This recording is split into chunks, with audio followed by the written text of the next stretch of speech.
Donnie Gupton here, and I've got a great interview today, and we're going to be doing a little client success interview with my buddy, John Randolph. John and I have been working together since March of 2020. John and I have been friends, and we've been following each other on social media for probably a couple of years now.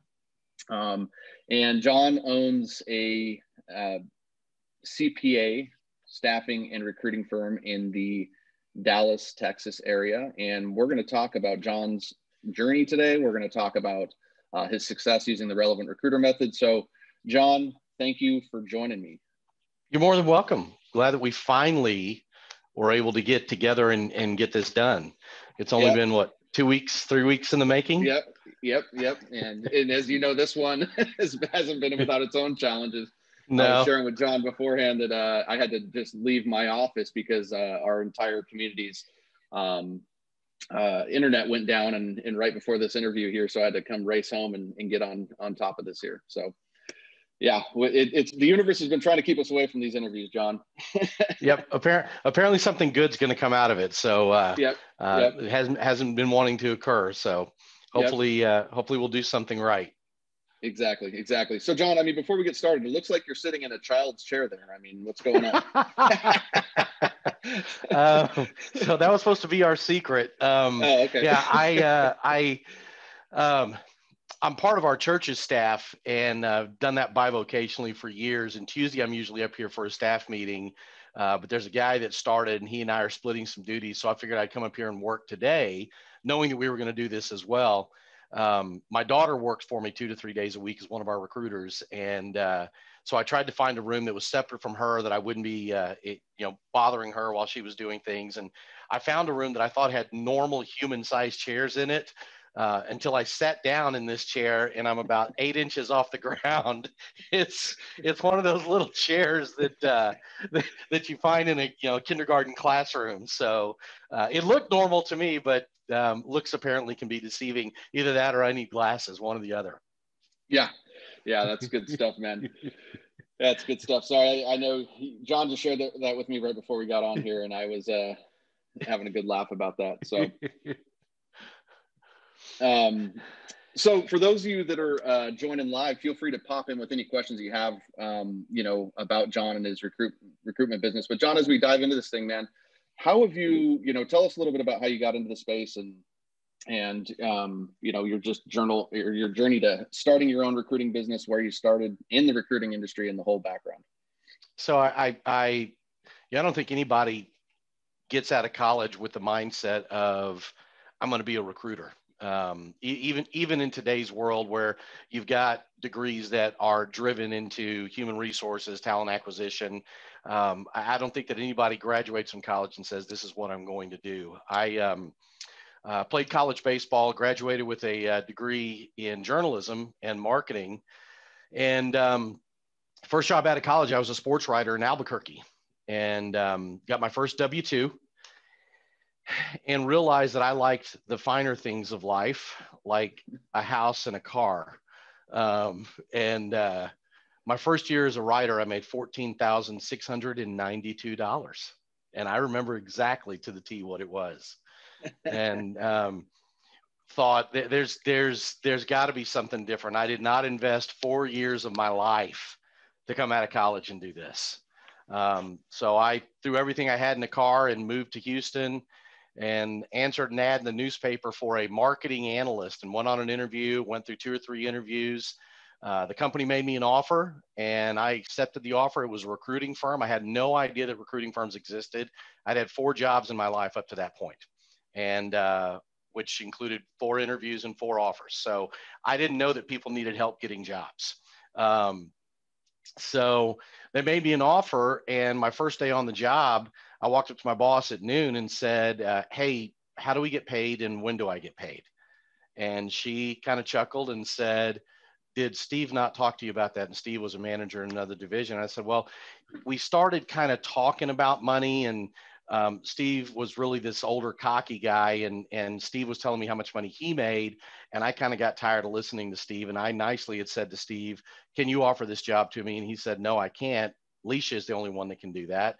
So I said, okay, I need to talk to Alicia. So I went back and talked to Alicia. You made me an offer, and here I am. And she started to explain to me that we got paid 100% commission.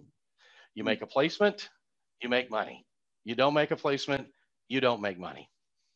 And, you know, people will say, how do you accept a job and not know how much money you're going to get paid? I'll tell you how. You make $14,692 the previous year, and you realize there's no job that pays less than that. They've got to be paying me more. Right. It's in a building. It's in the Galleria in Dallas or in Houston. They've got it. There's an office full of people. They got to be making money. They're paying people money. So I nicely told her it was lunchtime, and I said, I've got to leave. I'll be back tomorrow, but I got to figure out what I'm going to do. You're telling me that I'm not going to make money for 90 days. I got to figure out what I'm going to do for 90 days. So I went home. I grew up in a small town in South Texas. Opened a savings account when I was 9 years old, financed my first car when I was 16. The guy that was my banker was my dad's banker. And so I called Mr. Patton and told Mr. Patton what I had gotten myself into. I figured out what I needed to pay my bills for 90 days. And he said, do you still own that car that I financed before? And I said, yeah. And he said, would you put it up as collateral? I said, yes, sir, I will. And he said, okay, do you still have a checking account here? I said, yeah, I do. He said, the money will be in your account tomorrow. I'll mail you paperwork, sign it, and send it back to me. And 30 years later, here I am. You basically financed your way into a recruiting business, into a recruiting job, not even a business. Absolutely. I've never heard that story before. That is great. I hung the phone up with him after I got that done, and then I picked up the one ads. What those are for people that don't know, we used to get newspapers, and it had stuff in it like you'd see online. We called it a newspaper, and they had ads in it for jobs, and I found a job selling magazine subscriptions at night. And it was going into baseball season. I had umpired baseball all through college as well as played. So I called the local association, got gigs doing umpiring work. So I was umpiring, I was selling magazine subscriptions, made my first placement in 3.5 weeks, and made a second placement about 9 weeks later, quit the magazine selling job, and probably umpired, officiated in some way, shape, form, or fashion for another 5 or 6 years, and off we went. Dude, that's crazy. I mean, that's such a cool story. I've never heard that story from you before. And talk about like no excuses and finding a way to get it done. No, and you know what was interesting, Donnie, is when I started in the business, it was 1988, Houston, Texas. Oil and gas was sitting at $11 a barrel. Unemployment was at about 13% in Houston at the time. It was probably one of the absolute worst times to ever get into this business. And we had a quota, and that quota was you had to write 1 job order per day. So 20 jobs a month. And I'll talk to people about that because I do training in the recruiting and staffing industry, and I'll talk to people about that, and they'll say, how did you do that? And I would tell them because I didn't know any better. I was a young kid that if my boss would have told me, take your phone to the roof of the building, stand on your head and make phone calls, I'd have done it because she didn't make money if I didn't make money. And so in my logic, she's not going to tell me to do something that isn't going to make her money. So I'm going to go do it. Yep. And so that's what I did. And it was in the accounting finance business. I knew nothing at all about accounting, nothing. Second week on the job, I called what is today KPMG. It was Pete Marwick Mitchell before. They used to be the Big 8 versus the Big 4. Right. And I got a audit senior manager on the phone. He told me that he needed to hire a staff auditor. And I asked him, can you tell me what that person's going to be doing? And in his best Texan drawl, he said, son, if I got to explain to you what an auditor does in a Big 8 firm, you are not the recruiter I need to be working with. And he hung up on me. So I quickly realized that I wasn't going to be able to fake my way in this very long. I was going to have to understand what these people did that I worked with. And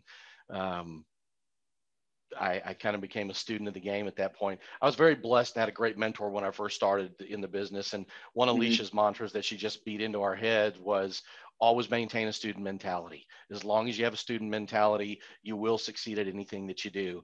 And 3 decades later, I still hold on to that student mentality because there's always something to learn. And sitting here with you is a perfect example of that, Yep. because I think one of the first conversations we had, you asked me why I'd even be open to doing something different. And I told you, look, I'm sitting here in 2019, 2020, doing the business the way that I did it in 1988.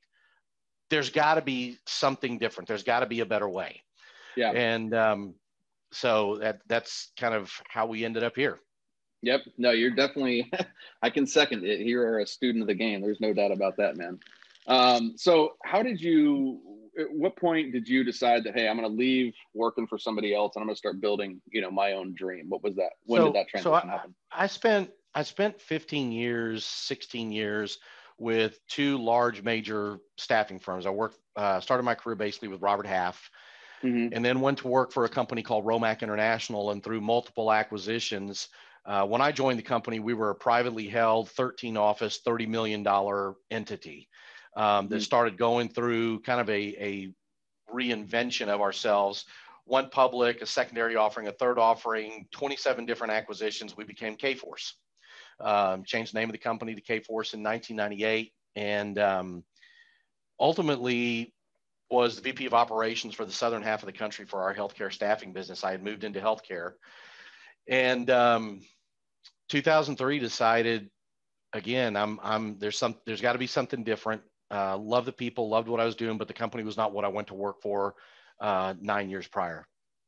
So left there, started a firm with a couple of other guys, sold that, went to work for another firm that bought that, was their VP of operations for a few years.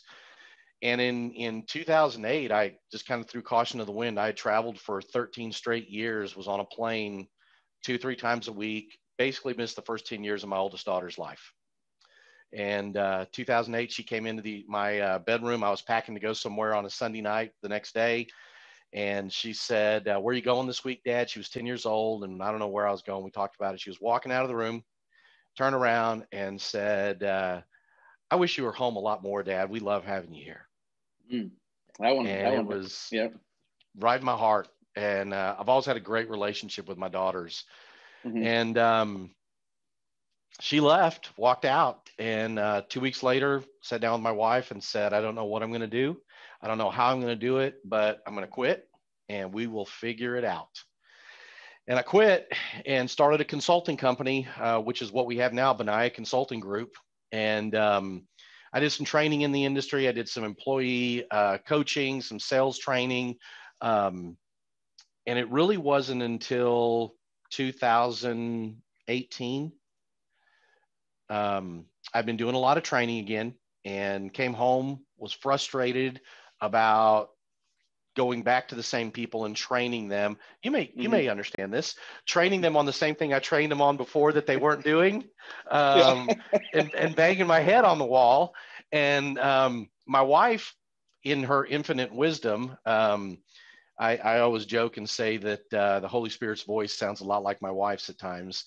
And she said, I don't know why you continue to get on a plane and go train people and stay away from the house that much. You love recruiting. It's what you're passionate about. Why don't you ditch the recruiting and ditch the training and focus on recruiting?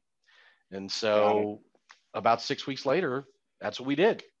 And that's been our focus now for almost 3 years. So I started in 2018. So how did you pick because you're very niched out, with the CPA firms, small firms in the kind of the Dallas, Texas region. And I know you have a couple of things outside of that, but did you pick that industry because that's where you had the most experience, or how did you end up selecting that niche? Well, accounting was going to be the niche because that's where, of all the years I sat on a desk, that's really where I had most of my experience was in accounting recruiting. So that was going to be the niche. Just ironically, my brother-in-law owns a state and local tax consulting firm in Houston. So he was my first client. I was working some searches for him, and the intent was, and this was mid 2018, the intent was to work on his stuff while we really figured out what we were going to do and how we were going to do it and how we were going to position ourselves. But that would at least start to get some business going. And he called me 2 months into a couple of searches and said, man, I got bad news. One of my partners has been diagnosed with terminal cancer and she's got about 6 weeks to live. We've got to figure out what we're going to do with her client. So I got to put these searches on hold and just put them on a back burner. So I've always worked from the standpoint, from a sales mindset, sell what you have. And there's so much of this business and recruiting that is inventory-based business, meaning I'm not going to go sell toasters if I've got a warehouse full of microwaves. If I got microwaves, go sell microwaves. And while at that point, what I had was state and local tax and tax public accounting people. That's what I had. So I had just invested 2 to 3 months of getting this thing started, generating that candidate base. So I needed to be able to turn things pretty quickly. And where I could turn things quickly was tax people in public accounting. Not only did I need to do it quickly, and I had that skill set, calling Pricewaterhouse, KPMG, E&Y, Deloitte, Grant Thornton, I was going to deal with so much crap about vendor list, approve this, approve that. And I just don't have, number one, I didn't have time for it at that time. And number two, I don't have the patience for it. The other thing is most people want to leave public accounting because of work-life balance, the hours they're putting in. My brother-in-law offered a firm that took all that stuff and chunked it out the window and focused on quality of life and delivery of service to their customers. It wasn't just about bill. And again, I've said for years, I'm not going to run a Mensa Society meeting anytime soon. I'm just a pretty simple, logical, small town guy from Texas. And my thought was, if he's got a firm that does that, there's probably other firms that do that as well, that focus on people, that focus on quality of life, that focus on employee engagement. And so I set out to start going and find some of those smaller firms. And the beauty of it is that our customer, 99.9% of the time, is the owner, the managing partner, the guy that's losing sleep at night because that job's not getting filled, not somebody sitting in human resources with 22 recs sitting on their desk. And if this one doesn't get filled and this one does, it's no big deal to them. We're working recs that they are critical to the success or failure of our client. And if that job's not filled, the additional hours are going to get picked up by the owner of the firm traditionally. Right. You know, one thing that I see kind of coming up in every step, you know, whether it was you in your career and then also when you start this business, is there's been adversity thrown your way every way. And I think everybody obviously has adversity, but there's a difference between, you know, having the adversity and how you respond and push through. You know, you found a way to push through all the way and get your career financed basically in the beginning. And then you have your partner kind of bail and then you find a way to kind of push through. I mean, do you have any, like, what helps you stay kind of on track and focused on the big picture when right now it sucks, you know? You know, part of it, Donnie, honestly, is my faith. I lean on my faith a lot. I don't start a day without spending time in the Word and spending time in prayer and meditation and really understanding that this is not about me. I have to put forth the effort. I have to put forth the work. From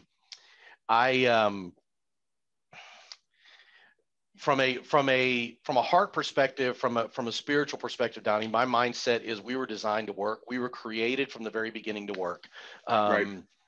Even, you know, and I'm going to try to stay away from not getting too theological on you, but when you look in the book of Genesis, before the fall of man, Adam was put in the garden to work. I believe we were designed to work. I believe that we get fulfillment when we find what we were put here to do. So that's one of the things, Donnie, that just continually pushes me forward, is that I know that this is what I was put here to do. The other thing is I don't have an option. Failure isn't an option. You know, like you, I've got a family. Yeah, my kids are older, but it's not just the money piece of it. It's not just the provision piece of it. It's the fact that I know that my girls watch me. even though they're grown. I know my girls watch me. I know they watched me when I was little. I know that my grandkids watch me. They want to see how is he going to react to this when he's punched in the face. How's he going to react to it? How's he going to deal with it? And you know, I journal a lot. I write a lot, and you can pull my journal out in 2018 when that happened with my brother-in-law. And the day that happened, the day after it happened, you can turn to that page of my journal, and it says in my journal, now we see what you're made of. Now we see if everything you've been telling everybody, do you truly believe it? Because now you have to prove that it's who you're made of. And that those are kind of the things that keep me going. There are there days that are tougher than others. Yeah. I think everybody in this business, and you probably go through it in your business. There's days and weeks that go by that you don't close a deal. And so there's always that little voice in the back of your head, you know, can you still do this?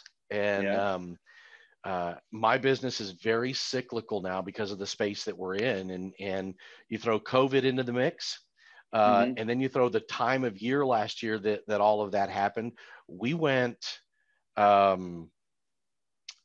June, July, August, September, October, 5 months, and didn't pick up a new client or close a deal. And so, I mean, you can imagine in November, you know, November was an emotionally tough month. It was, I used to tell people all the time, you remember the movie, Remember the Titans with Denzel Washington? Okay. Remember when he hands out the playbook to the two coaches, and one of them opens it and says, there's only 8 plays here.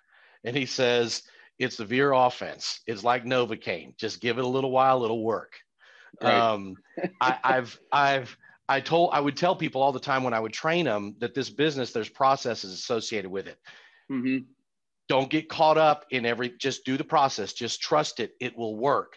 And even with the stuff that we've been doing for almost a year now, that was kind of my mantra. And my talk with myself in November was, don't question, don't just work the process, trust it.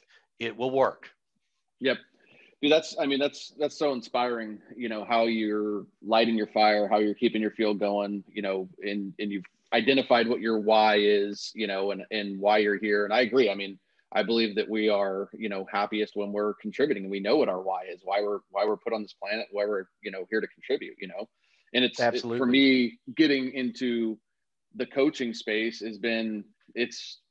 that's like when I'm like, oh, cool. This is exactly what I'm supposed to be doing. This is exactly how I'm supposed to be helping people, you know. But I think the thing, you know, as you're sitting here telling, you know, sharing these things with me and, you know, us working together, you know, and I'm still learning, I'm learning as I'm sitting here interviewing you too. And I think the thing that is just such a testament to that is the fact that you stuck with the program, even while there wasn't revenue coming in, and you stuck with the program and you kept doing it. And we talked from the beginning, hey, it's going to be a long game, as you explained to the market. And then boom, you know, like what's happened over the last few months has been awesome.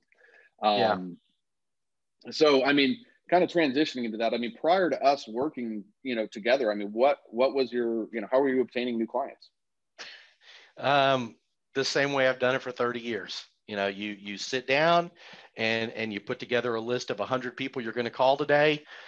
So I worked for a guy years ago when I first went to work for Romac International, and he was from Long Island. So you can imagine, number one, the accent, number two, the colorful language.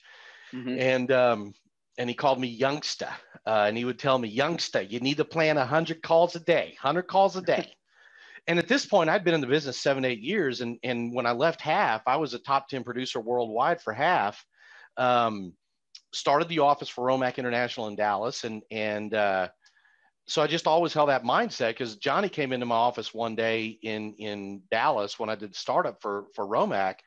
Walked into my office. I'm on the phone getting a job order with a client. We had a little executive suite. He walked in, said hi to me. I'm on the phone, pointed to it. He grabs my planner, turns my planner around, and literally starts doing this. And when he gets done, took a pen and he wrote 86 and circled it on my planner, slid it back to me. And I got off the phone, hugged him. Yeah, how you doing? We chatted a little bit. I'm like, what's that? Youngster, how many calls I tell you to plan? 100. You got 86. Don't pick up the phone again till you write 14 down. So I did. And his mindset, and again, it comes back to trusting the process. And in 1995, that was the process. Right. And so, he told me, look, the day that I let you think 86 is okay, you'll start doing 75.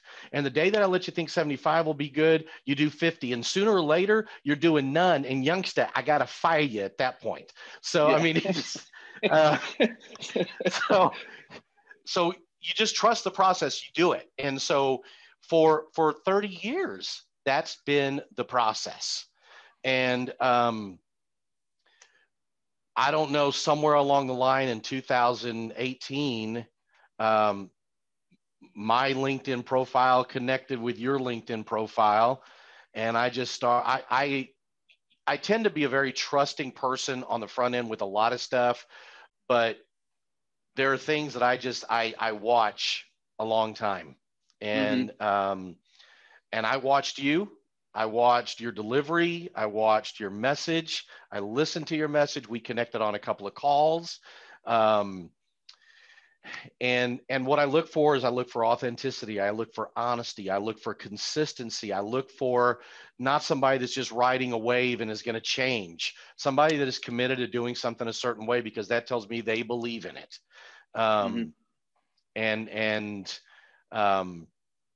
Never, I mean, when we talked, did you ask me, just as any good salesperson would, what's it going to take to move forward? Yes. But did I ever felt like I was being sold to? Never. And so those were things that that resonated with me, what you did, how you did it, the message you sold. And pretty soon I resigned myself to the fact I sat down at the beginning of 2020 when we put together our plan and built in a marketing piece to be able to connect with you and start working with you. But prior to that, it was, you want to buy a chicken? You want to buy a chicken? You want to buy a chicken? You want to buy a chicken? I mean, that's kind of what it's like when you do that 100 times a day. Right. No, that's excellent feedback. And I'm glad that you're kind of sharing that story of how you've been able to take what's, that's the tried and true process that's worked and been taught through this industry for years and years and years. And it's awesome to see you be so successful at that, but be open-minded to knowing that there's another way, right? And then fully investing in that. What do you think from the work that we've done together? I mean, what do you think has been most impactful for you?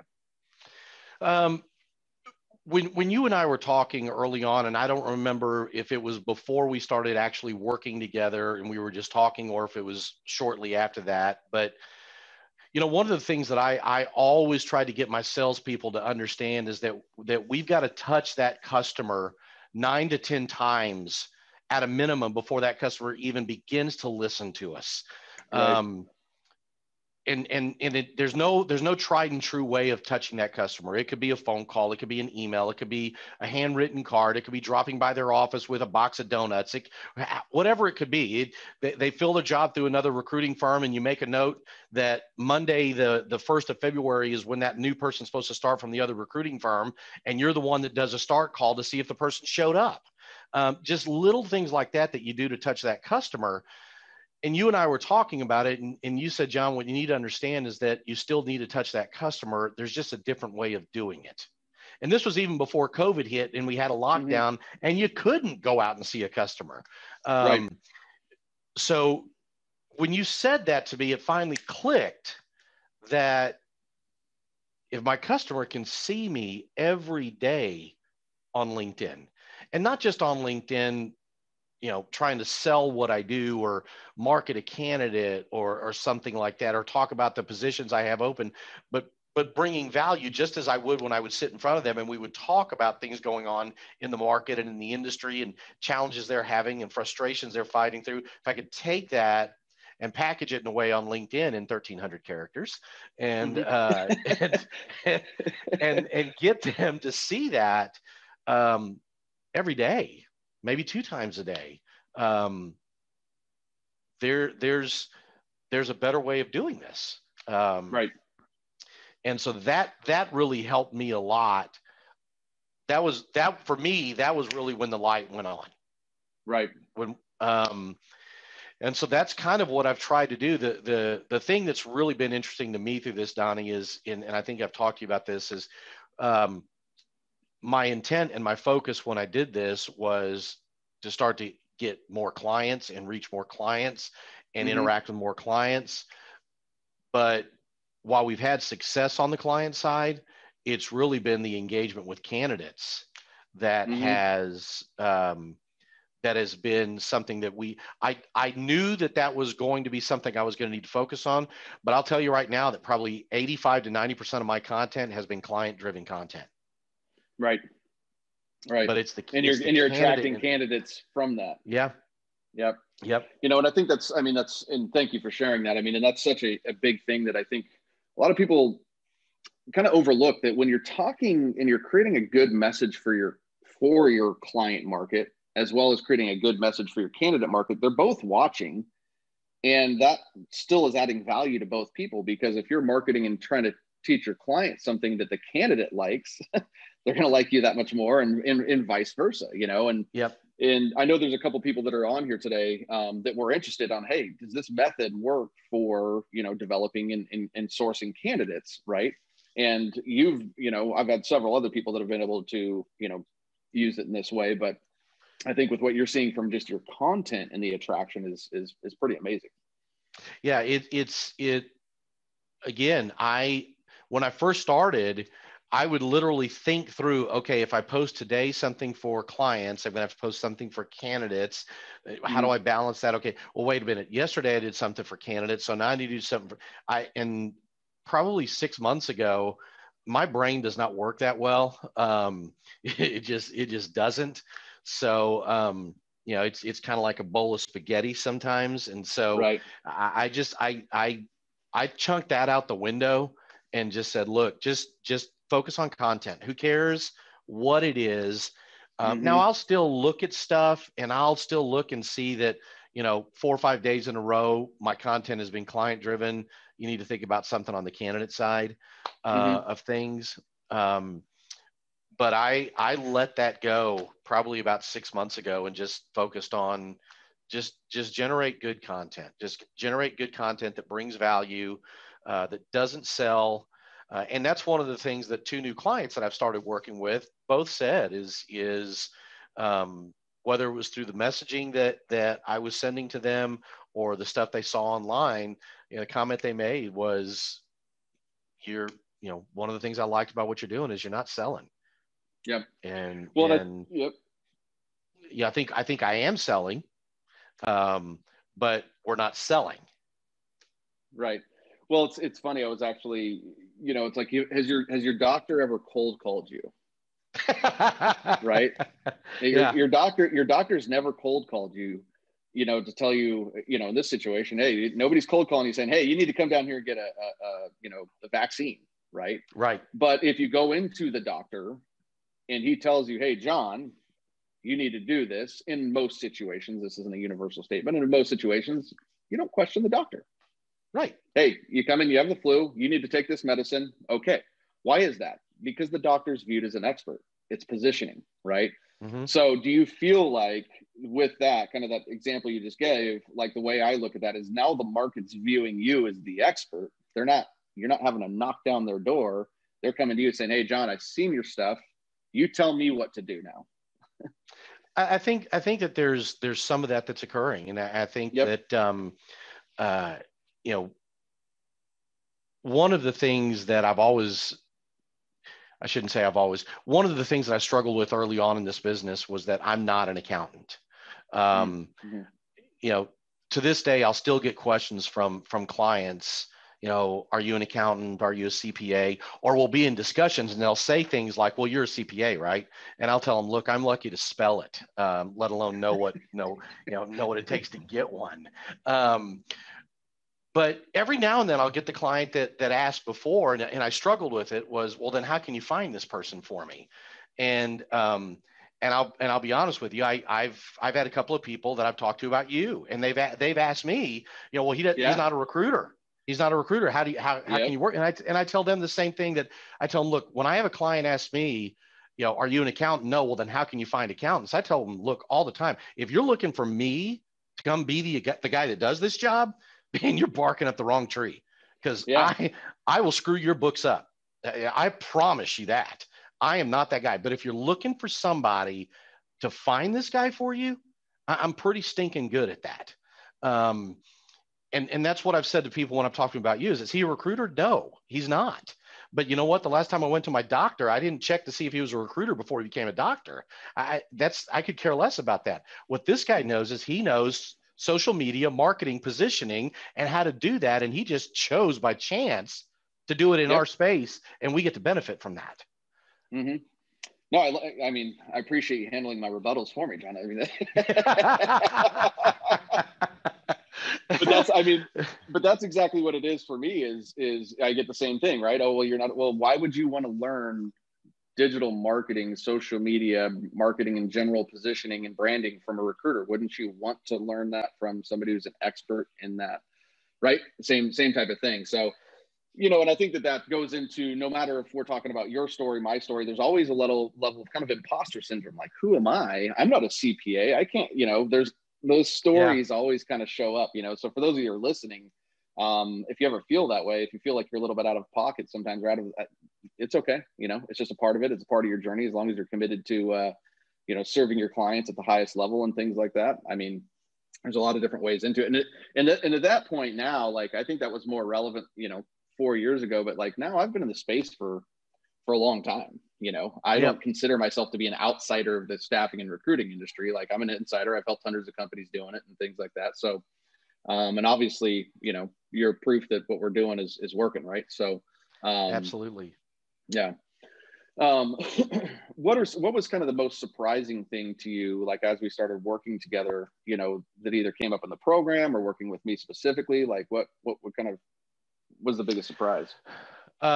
I would say, honestly, probably the biggest surprise is the time investment on your part to make sure that we're moving forward with things. In past life, I've been a part of different trainings, if you will, not necessarily digital marketing, but other trainings that were, here's the cookbook, here's the recipe book, go figure out how to cook. And, that was probably that was a very nice surprise for me, because I can go try to figure out how to do it. But having somebody there to coach me, train me, teach me, get me to question, but also encourage and drill into my head, progress over perfection. Just get it out there. Don't worry about it. And I think probably one of the biggest things, and it's kind of a double-edged sword. In the beginning, you're worried, well, what if I do this and people don't like it? Well, here's my take on that is in the beginning, not a whole lot of people are looking at it. So don't worry about, and even though you didn't say that, you kept telling me, don't worry about it. Just do it. And you have to get to a point where you're willing to do that, and having you in the corner to help get past those initial steps was huge. And I think also you're very good being a part of the different calls that we've been on as groups. I think one of the things that I was very pleased about is you're very good at understanding the strengths of the different people that you're coaching at the time, because we all are different personalities. And you knew where to push me versus not push somebody else as hard, because you knew that I'd be willing to take that step with a little bit more faith, just because of how I'm wired, than somebody else that maybe is a little bit more skeptical and needs a little bit more encouragement and coaching and walking through that process. Awesome, man. I love that you're sharing that experience, and it gives me good feedback too. So I'm happy that that's how you feel about, my work, that's something I'm definitely passionate about. Is one of the things that I try to differentiate with my program is that it's not a, you're not buying an education course that you're doing on your own.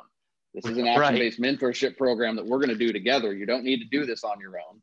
Yeah, you're going to be the one doing the work because I'm here to teach you how to, I'm coaching you how to build these skills. But, honestly, man, it's an honor to work with folks like yourself that just, get after it and are always pushing through. And it's not like we haven't had our share of obstacles that you've overcome along the way. And,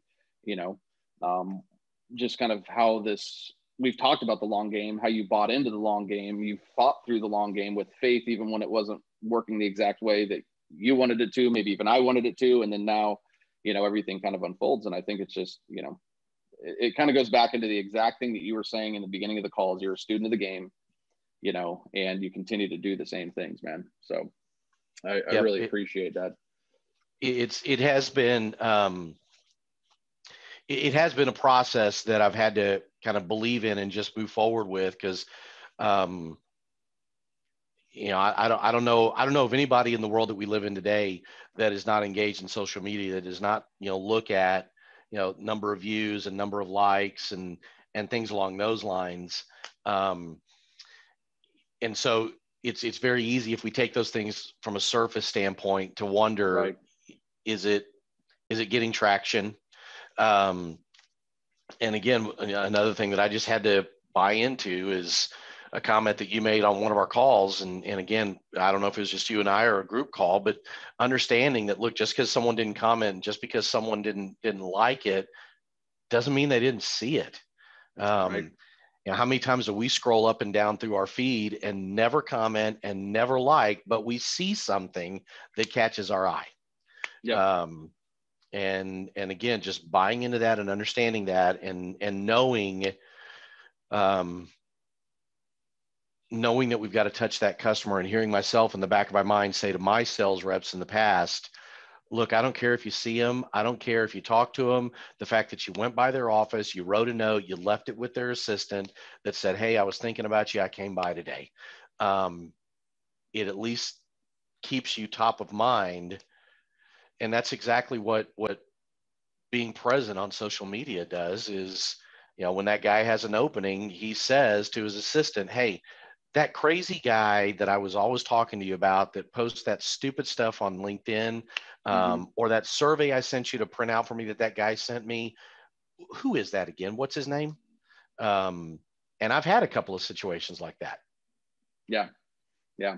Well, it's, it's just consistency with marketing, right? There's so many ways. And I always, when I talk to people on the phone, I'm like, okay, so when they come up and they're wondering about like, well, how much do I create? And do I need to show up every day? And I'm afraid I don't want to create anything that's not going to be relevant, or it's not going to be thoughtful, or I just don't want to be another Me Too person. And I always push back and of course we don't teach to put out crummy content. We create high level content that there's a strategy behind, but obviously it takes a skill to be able to get as good as you possibly can be at that. It's a skill I'm continuing to work on, but it's just always kind of going back into, being present, showing up consistently, and then realizing that like anybody that's been through anybody that's been through my training, I guarantee you they couldn't go through my entire training and tell me what I said end to end, edge to edge. And then I bet you that they haven't watched, they haven't watched one of my actual videos on my YouTube channel front to back. And they probably have seen my posts, but they probably haven't read all of my posts from top to bottom. But why do I, consistently able to track people? Is because I'm there more often than most. My message is consistent, right? And that's exactly what you've been able to do. And what you've bought into is like, well, you're there over and over and over again. And through repetition, your audience starts to see that, get to know you, and need arises, and bang, there's John. And that's the buy-in, that's the consistency that you're seeing. And it's quite honestly, it's fun to watch. Well, so, and it's been a challenge. It's been a challenge for me to come up with content. It's not always easy. But what it's forced me to do is think about the things that I talk to clients about consistently over and over and over, that frustrate them, that drive them crazy, that make them bang their head on a wall, or things that candidates get frustrated about, or even things that we get frustrated about as recruiters, working with candidates and clients, that is sometimes just simple logic that, Yep. You wish that you could tell the world. Well, in the world that we live in today, you can tell the world. Mm-hmm. And the whole world won't listen, but a piece of the world that is important to you will listen. Yeah, 100%. And I mean, I know we can work on just like, in sports, kind of our thought is like just simply sharing a story of what went on in your day, you Mm-hmm. know, is it's powerful content that actually connects with people more. Is like, oh shoot, that's me, right? I'm relating to you. And sometimes when you have good content, like one of the things you've done for your market is you've actually given them the opportunity to feel feel a certain way, like, oh shoot, John like finally said it. Like I've been feeling that way for a while. And I think a lot of people, overlook that part of it. But one of the things that kind of came up, I was actually on a call the other day, and I'm thinking about this because this guy was like, well, I don't have time for content because I'd like to focus on revenue producing activities. For me, the biggest revenue producing activity is content creation, at some level. But what would you say to that? I mean, now that you've kind of experienced that, hey, 100 a day, got to stay disciplined, got to drive it, get the 100 youngster, versus, Yeah. hey, carve out 30 minutes to an hour to create, when in your mind, I'm sure there's a point in time it's like, shoot, I could be doing this or I could be doing that. Like, how did you overcome that? You know, one of the things that I had to get my head around in this business really over the last decade is technology drives a lot of what we do. Forget digital marketing, forget social media. Whenever I was very metric driven, running teams and running offices, and even on my own individual desk, we focused on metrics. We focused on, number of dials, number of connects, conversations, how many resumes did you send out, how many send outs did you set up with clients? All of those things we measured. Nowhere in that measurement was emails. Nowhere in that measurement was any kind of digital communication. Fast forward 10 years to 2021. I will tell you right now that 90% of those metrics I chunk out the window. And one of the biggest metrics I measure today is the amount of time I spend daily on digital engagement or creation. It's probably, that's not to say that I don't focus on calls. That's not to say that I don't focus on send outs with clients or anything like that. I focus on those metrics, but I spend probably about 50% of my time. It's a good 20 hours a week on content creation, on responding and interacting with people on LinkedIn,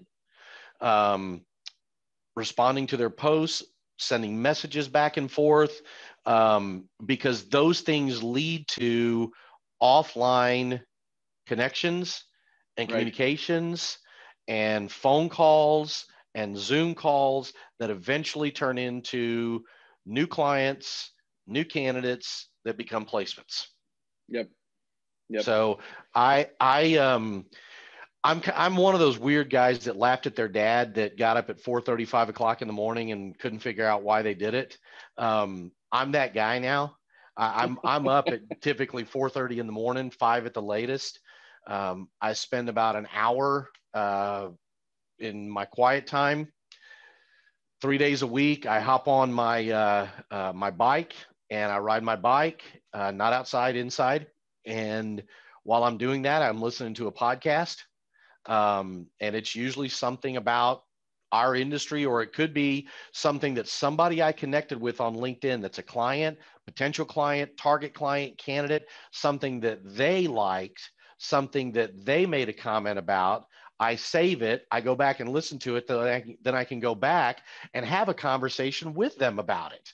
Mm-hmm. I hop off my bike. I'm sitting at my desk typically by 7:30, 8 o'clock. And for the next hour and a half to 2 hours, I'm either creating content or I'm interacting with people on LinkedIn. And then I do the same thing in the middle of the day, and I do the same thing at the end of the day for an hour to 2 hours. So I mean, some people may look at it and go, that's excessive. That's a lot. And it might be, but it's what works for me. Right. And I think it's something that the farther you kick that can down the road, the more that incline is going to be for success to come for you. Mm-hmm. I just Yeah. do. And I never thought I'd say that, because I was the guy sitting in an office telling people, you got to be on the phone. It's not about emails. And this was even long before social media. If I would be sitting in an office, Right. social media was around, I'd have probably been saying you're out of your gourd, but Right. not today. Right. Well, and I think you bring up a good point, a couple of good points there is it's not really, you don't have to make a decision on like either or. I always say it's like both and, right? And if you're Mm-hmm. doing the traditional, outbound, calling, if you're going to do everything that we do on top of that, you're going to have more recognition when you make those outbound calls, which is going to be huge, right? But I think the other thing is like understanding that the game is ultimately always won on the phone. What we're doing is just trying to find a different way where actually people want to actually be on the phone with us, view us as an authority rather than us trying to knock down a door to go get a job. Mm-hmm. Yep. Yeah. I was talking to someone the other day and I said, kind of tongue in cheek, it's almost like speed dating. Not that I ever did that, but it's my wife would get mad if I tried. Yeah. So wives don't understand. I don't know why, but it's kind of like you're not trying to find out in an engagement on LinkedIn, will you marry me? Right. It's just, is there something in common here that we could take this offline and have a dialogue and a discussion about who you are in your business and what you're doing, and is there potentially some synergies on us partnering together? We did a salary survey, and I had 3 or 4 people reach out to me that were on the candidate side of things with questions about salaries and numbers and where they come from and what were the percentages, and this is what my raise was. Do you think that's a good raise? And they're probably, out of the 3 conversations I had specific to that, I told all 3 of them, look, based on what you told me you got as a raise, based on what you told me that you're getting at work as far as the treatment, my advice to you, stay where you are. That doesn't mean that I'm not going to call you tomorrow with a great opportunity. But if you're telling me if you're telling me that today you're just deciding whether or not you look or not, my advice, stay. Yeah. You're being paid competitively. You just got a great raise. Your company is treating you well. Stay. Now, I may have something better tomorrow, but today, stay. That's great. And those are conversations that had I not been creating content and doing things to show people, hey, it's not complete air that's up here after 30 years. There's a little bit of knowledge in the market and what's going on. Let's talk about it. Had I not been doing that, those conversations wouldn't have occurred. Yeah. Yeah. If you guys are listening live, I mean, give John some love, drop a comment. I mean, this is so good, John. Thank you for sharing, man. You've just been delivering so much good insight and value this entire time. And I appreciate your openness and transparency as I've been asking you these questions here. As we start to look at, the future of your business, I mean, what are you excited the most about, like today, about your business? I think probably one of the biggest things that I'm excited about is we're starting to get a little bit more traction with the things that we've been doing. Obviously, this is our busy time of year. Public accounting hiring really kind of starts to ramp up in November and runs through till about February. And then it'll slow down again till this summer, unless we have another worldwide pandemic craziness. And then we'll pick stuff up in the summer and early part of the fall. And so I'm excited about the fact that we've had the success we've had in a pretty tumultuous time. Right. Last year was a crazy year for public accounting firms. I think that getting our head around and our hands around the technology and the tools that we're using now. You know, what's the old saying? When you have a hammer in your hand, everything looks like a nail. Um, you know, uh, for the last year, there's days where I felt like, you know, you gave me this toolbox with all these tools in it, and the one I grabbed was the hammer because it was the biggest one, and so I've been using the hammer on a lot of stuff. Right. Learning now that there's some other tools in there. How do we use them to start to leverage things? Because one of the things that we're seeing from our perspective in the public accounting world is, I believe, and there's others in the industry that believe the same thing, we're getting ready to go into a time of a lot of M&A activity in the public accounting space, which is great for me because big firms are going to be buying smaller firms. And there's a reason why those people went to work at smaller firms. They don't want to be a part of a bigger firm. Mm-hmm. And our marketplace is 100% locally owned CPA firms and consulting firms. We focus on finding CPA firms that have a high level of employee engagement, high level of work-life balance priority to them. I'm a firm believer that just because you have your kids involved does not mean you're involved with your kids. And I believe that one of the ways that we turn the tide in our country from the craziness that's out there is, as dads and as parents, we've got to be more engaged with our kids. We got to be more involved. And the only way to do that is we've got to find organizations that place family and personal life extremely high. And that's what we pursue. We pursue companies that don't believe that you have to sell your soul at the altar of your job to build a great career. And so I see through the merger acquisition activities probably getting ready to occur. There was a big one announced today in our marketplace. Through that merger and acquisition activity, there's going to be more activity and more opportunity for us to be able to connect those great people with those firms, get their life back, remember why they went to work for a smaller firm, and everybody wins in that process. So I'm probably really excited about that more than anything right now in the space that we're in. Yeah, that's awesome that you're looking to make that kind of an impact, you know, and I agree with you on the whole family thing. I've got a quote over my table is, you know, all the problems that need to be solved in America need to be started or solved at the dinner table. Absolutely. It's an old Ronald Reagan quote, but yeah, I mean, and I never really knew that was kind of how you were trying to incorporate that into your business, you know, yeah. Of really impacting people's lives, man. Super inspiring. Really good stuff. John, where can everybody find you on social media? Obviously LinkedIn. I think my LinkedIn profile is John E. Randolph. So it's LinkedIn/in/John E. Randolph. Our website, which we're going through we're completely redesigning our website right now. I'll hopefully have that finished in a couple of weeks. But our website is Benaiah, B-E-N as in Nancy, A-I-A-H as in Harry, CG.com. So BenaiahCG.com is our website. I'm also on Facebook. Benaiah Consulting is on Facebook. I'm personally on Facebook. I'll connect with anyone there. But most of the time I'm hanging out on LinkedIn. Awesome, man. Thank you so much for sharing. Everyone, make sure to go check John out. He's absolutely killing it with his stuff right now. For those of you that are interested in you know, trying something different like John did, and you know, doing something different for your recruiting business, no matter what you've got going on right now, whether you're ultra successful with the business or if you're a little bit slower, reach out. Drop a comment below, drop a me below, send me a direct message. However I can help you out, and we can get on the phone and see if this methodology can have the same impact that it's had for John. So John, thank you so much for hanging with me today, man, sharing your story. Again, I really appreciate everything, and I'm looking forward to our continued success together. Absolutely, Donnie. Thank you very much. I appreciate it.